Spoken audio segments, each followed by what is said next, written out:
There are prayers spoken in whispers, hidden behind tears, that only God can hear. This is the story of a woman who had nothing left except faith. Her name was Hannah. In the hill country of Ephraim, there lived a man named Elkanah. He had 2 wives, one named Peninnah and the other Hannah. Peninnah had children, many of them, but Hannah had none. And in a world where children were seen as a blessing, Hannah carried the weight of silence. Every year, their family would travel to the house of the Lord to worship, to sacrifice, to give thanks. But for Hannah, these journeys were painful because Peninnah would provoke her, mock her. "Where is your God now? Why has he closed your womb?" Year after year, the words cut deeper. At the altar, while others rejoiced, Hannah wept. Even Elkanah tried to comfort her. "Hannah, why are you weeping? Am I not better to you than 10 sons?" But even love could not fill the emptiness she carried. One day, something changed. Instead of holding in her pain, Hannah poured it out. She went to the temple, not with loud words, but with a broken heart. Her lips moved, but no sound came out. A silent prayer, a desperate cry. "O Lord Almighty, if you will only look upon my suffering and remember me. Give me a son, and I will give him back to you all the days of his life." Nearby stood Eli the priest. He watched her, and misunderstood. He thought she was drunk.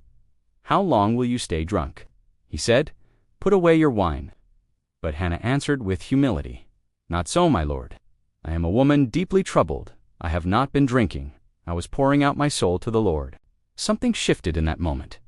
Eli looked at her, and this time he saw her. "Go in peace," he said. "May the God of Israel grant you what you have asked." And for the first time in a long time, Hannah smiled. Not because she had the answer yet, but because she trusted the one who heard her. Time passed, and then the miracle came. Hannah conceived and gave birth to a son. She named him Samuel, which means God has heard. Every laugh, every cry, every moment was a reminder that God had not forgotten her. But Hannah had made a promise, and she intended to keep it. When Samuel was old enough, she returned to the temple, the same place where she once wept. She now came with gratitude. She brought her son and placed him before the Lord. "My Lord," she said to Eli, "I am the woman who stood here praying. For this child I prayed, and the Lord has granted me what I asked. So now I give him to the Lord." Imagine that moment. The very thing she prayed for she released, not out of obligation, but out of devotion. And then Hannah did something extraordinary. She worshipped, not because life had been easy, but because God had been faithful. Her prayer became a song. "My heart rejoices in the Lord. My strength rises because of him. There is no one holy like the Lord, no one besides you." Hannah's story didn't end in sorrow. God blessed her again with more children, but her first prayer, her deepest cry, changed everything. Because sometimes God allows the waiting, so that when the answer comes, we understand just how powerful his faithfulness truly is. So if you're in a season of silence, if your prayers feel unheard, remember Hannah, the woman who prayed without words, and was heard by God, because even the quietest prayer can shake heaven. If Hannah's story touched your heart today, remember this: God hears every prayer, even the ones you cannot speak out loud.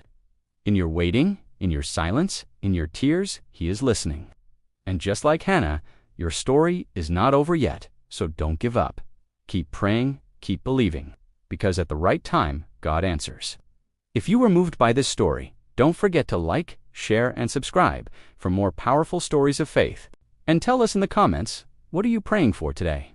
Until next time, stay faithful.